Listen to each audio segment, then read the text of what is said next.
ونصلي على رسوله الكريم أما بعد فأعوذ بالله من الشيطان الرجيم بسم الله الرحمن الرحيم يا أيها الذين آمنوا اتقوا الله وكونوا مع الصادقين اے ایمان والو اللہ سے ڈرو اور سچے لوگوں کے ساتھ ہو جاؤ، سچے لوگوں کے ساتھ میں سیدنا انس بن مالک رضی اللہ تعالیٰ عنہ بیان کرتے ہیں کہ ایک مرتبہ نبی کریم صلی اللہ علیہ وسلم کے پاس بحرین کے علاقے سے کچھ مہمان آئے، آپ علیہ السلام کے ساتھ باتوں میں مشغول ہوئے، بحث گفتگو ہوئے، تو اتنی دیر میں ظہر کی نماز کا وقت ہو گیا۔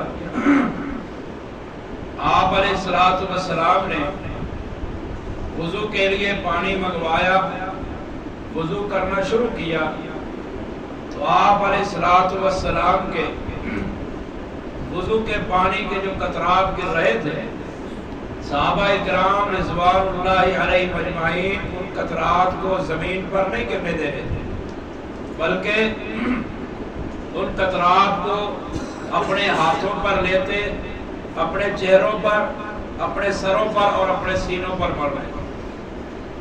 نبی کریم صلی اللہ علیہ وسلم نے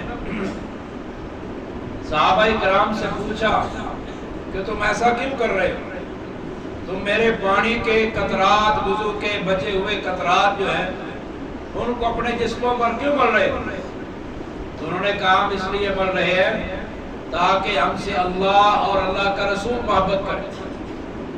تو آپ علیہ السلام نے فرمایا حافظوا علی ثلاث خصال یحبکم اللہ و یحبکم رسولہ۔